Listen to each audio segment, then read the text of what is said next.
اس کی حقیقت ہے، اس کا ذکر قرآن میں بھی ہے، حدیث میں بھی ہے۔ اتنا بڑا واقعہ موسیٰ علیہ السلام کا کہ 70,000 جادوگر نے مقابلہ کیا، ایک نہیں، دو نہیں، 70,000۔ حضرت موسیٰ علیہ السلام کا ایک روایت میں آتا ہے کہ پہلے تو دل میں خوف بھی آ گیا کہ بھی میں لاٹھی پھینکتا ہوں سانپ بن جاتی ہے، ان نے بھی تو 70,000 سانپ بنا دیا ہے، تو لوگ سمجھیں گے کہ شاید میرے والا بھی جادو ہے اور یہ بھی جادو ہے۔ اللہ نے فرمایا موسیٰ علیہ السلام ڈرتے کیوں، تم پھینکو تو صحیح۔ فَأَلْقَى مُوسَىٰ عَصَاهُ فَإِذَا هِيَ تَلْقَفُ مَا يَأْفِكُونَ، آپ نے جب عصا پھینکا اور اتنا بڑا اتحاد بنا، ساری ان کی رسیاں جو تھی وہ بھی نکل گیا۔ فَأُلْقِيَ السَّحَرَةُ سَاجِدِينَ، اب جو کھڑے تھے نا جادوگر سب سجدے میں چلے گئے۔ آمنا برب العالمین، آمنا برب موسیٰ وہارون۔ وہ سمجھ گیا ہے کہ یہ جادو نہیں ہو سکتا کہ دوسرے کی رسیاں بھی کھا جائے، یہ جادو تھوڑا ہے، اس کا معنی یہ ہے کہ یہ معجزہ۔ اسی لیے بعض علماء نے یہ بھی لکھا ہے کہ علم ہوتا ہے، اس کا فائدہ ضرور ہوتا ہے۔ اب دیکھیں جادو کا علم حرام ہے، سیکھنا بھی حرام، سکھلانا بھی حرام، کرنا بھی حرام، لیکن اس علم کی وجہ سے انہوں نے فرق پہچان لیا کہ یہ جادو نہیں ہے، معجزہ ہے۔ اچھا اسی طرح آپ دیکھیں، آپ ذرا زیادہ نہیں اپنے علاقے پہ نظر ڈالیں کہ آپ کے باپ دادا جو تھے پیر سائیں کے پاؤں پہ کیسے گرتے تھے، لیکن جو اولادیں آپ کی پڑ گئی ہیں وجہ ہے کہ پیر کے پاؤں پہ گرے، علم آ گیا، سمجھ گیا یہ کیا بندہ ہے، اس کے پاؤں پہ کیوں گرے۔ الٹا آتا ہے تو ہمارا کھانا بھی کھا جاتا ہے، نظر نیاز بھی لے جاتا ہے، پاؤں پر بھی ہم گرے، یہ الٹا ہمارے پاؤں پہ گرے کہ ہم اس کو کھلاتے ہیں، ہم اس کو پلاتے ہیں۔ جب علم آ جائے گا تو لازماً اس کا فائدہ، چاہے وہ علم غلط بھی ہو، باقی جادو حق ہے، اس کا ذکر قرآن میں بھی ہے، اور پھر حدیث مبارک صحیح حدیث میں ہے کہ لبید بن الاعصم یہودی جو ہے اس بدبخت نے میرے بدری پاک پہ بھی جادو کیا۔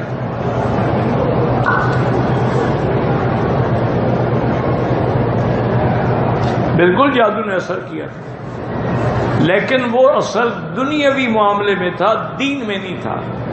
یعنی آپ تبلیغ ٹھیک کرتے تھے، آپ نماز صحیح پڑھاتے تھے، قرآن صحیح پڑھ، صرف اثر یہ تھا کہ بھوک نہیں لگتی تھی، اثر یہ تھا کہ اپنی بیویوں سے ملنے کی خواہش نہیں ہوتی تھی، بالکل خیال ہی نہیں آتا۔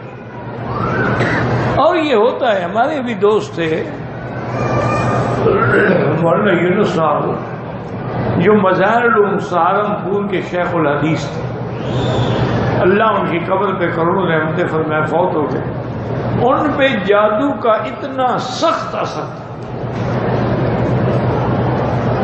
ساری رات بیچاروں کو چین نہیں آتا تھا، لیکن جب بخاری شریف پڑھانے بیٹھتے مجال پتہ نہیں ہوتا تھا کہ ان پر کوئی جادو ہے۔ حدیث پڑھا رہے ہیں، سبق پڑھا رہے ہیں، بالکل ٹھیک ہے، گھر جاتے اثر شروع ہو جاتا، ساری رات پہ۔ اچھا بڑے بڑے لوگوں نے پڑھا، کوشش کی، کہ خدا کی اللہ کی مرضی ہے، اللہ چاہے تو شفا دے۔ اور ایک اس کا علاج جو ہے نا جی، یاد رکھیں، وہ یہ ہے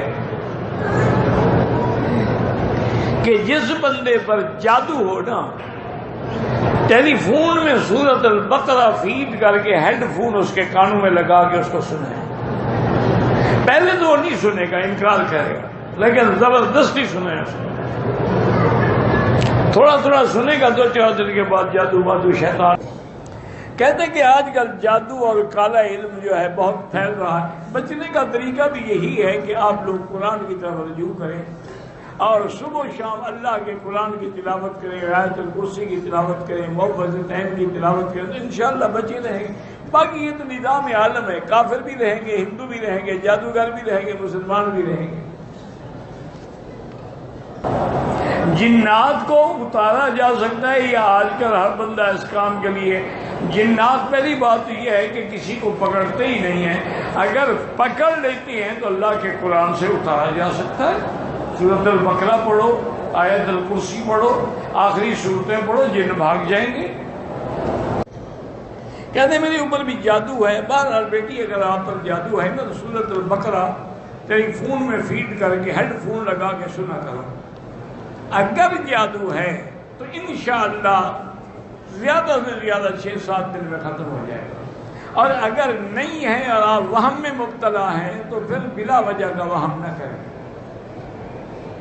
جادو اور سحر اس کو توڑنے کے لیے اگر آپ کوئی چیز استعمال کریں وہ تو جائز ہے، جیسے سورۃ البقرہ پڑھنے سے انشاءاللہ جادو دور ہو جاتا ہے، یا جتنی قرآن میں آیتیں ہیں سحر کے خلاف، لا یفلح الساحر حیث اتی فلما القوا قال موسیٰ ما جئتم به السحر ان اللہ سیبطلہ ان اللہ لا یصلح عمل المفسدین ویحق الحق ویبطل الباطل۔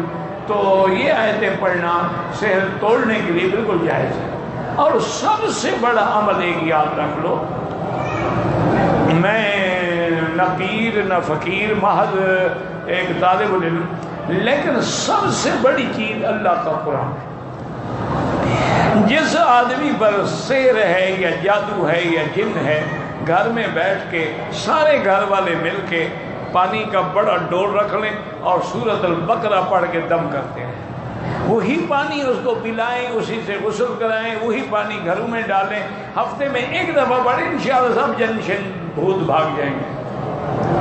اور اگر جن نکالنے کے لیے تم کسی پیر کے پاس گئے نا، جن تو خیر چلا جائے گا، پیر نہیں جائے گا۔ میرا بیٹا اس کو سائے کی شکایت ہے، بھائی مجھے کوئی پتہ نہیں ہے، تم لوگوں کو کیسے پتہ لگ جاتا ہے کہ سایہ ہو گیا ہے؟ آپ درخت کے نیچے بیٹھ جائیں تو سب پہ سایہ ہے، یہ کیا بات ہو گئی ہے؟ بس جو کام کسی کو بیماری سمجھنا ہو، جی اس پر سایہ ہے، اس پر جنات کا اثر ہے، یہ میری بیوی نافرمان ہے جس پہ کسی نے جادو کر دیا ہے، تمہاری بیوی پہ کسی اور کو جادو کرنے کی ضرورت کیا ہے؟ اور اس کا علاج جو قرآن میں ہے وہ یہی ہے کہ ہیڈ فون لگا کے اور موبائل میں سورۃ البقرہ فیڈ کرو اور وہ سنتا رہے۔ انشاءاللہ اگر واقعی جنات کا یا شیطان کا اثر ہے تو 6-7 دن میں ختم ہو جائے گا۔ اکثر نہیں ہوتا، لوگ ایسے جھوٹ کے چکر میں ہوتے ہیں، وہ جو جھوٹے پیر ہیں نا وہ اس طرح پھنساتے ہیں نا، تمہارے بیٹے پہ سایہ ہے، تمہارے گھر میں تعویذ ہے، ہمیں موکلات کو کھلانا پڑے گا، اب 2-4 ہزار ریال لے آؤ، ان کو کھلائیں گے، پھر تیرے گھر میں جا کے وہ تعویذ نکالیں گے، وہ تعویذ خود دفن کرتے ہیں بدوا۔